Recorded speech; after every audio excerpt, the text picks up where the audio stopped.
బీసీలకు మోసం చేసిరు. నేను నాకు గమ్మత్ అనిపించింది నిన్న చూస్తే. నిన్న బీసీ బంద్ అని చెప్పారు, మేము కూడా మద్దతు చెప్పినాం. కాంగ్రెస్ వాడు బీజేపీ వాడు ఇద్దరు పోయి రోడ్డు మీద ధర్నా ఎత్తురు. మరి ఎట్లుందంటే సామెత ఇది. నాకు గమ్మత్ అనిపించింది.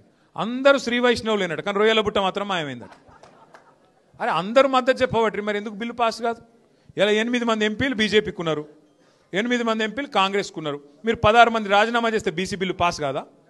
పార్లమెంట్లో ఈ 8+8 రాజీనామా చేసి కూర్చుంటే పార్లమెంట్ కదలదా? మోడీ ప్రభుత్వం షేక్ కాదా? వాళ్ళకు ముందే మెజారిటీ లేదు మోడీ ప్రభుత్వానికి. ఒక 8 మంది బీజేపీ వాళ్ళు ఇక్కడ రాజీనామా పెట్టిరనుకో, మోడీ గారు షేక్ గాడు.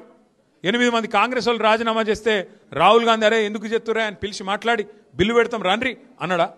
మరి మోసం చేసేందుకు నాకు అర్థం కాదు. ఇక్కడ రోడ్ల మీద ఏమో డ్రామాలు చేయాల్సిందేమో పార్లమెంట్లో, కానీ కాంగ్రెస్ బీజేపీ మద్దతు ఇస్తాయట. ఇక్కడ ఇది రోడ్ల మీద ఆడ మాత్రం మాట్లాడరు. ఏడ మాట్లాడినో గడ మాట్లాడరు.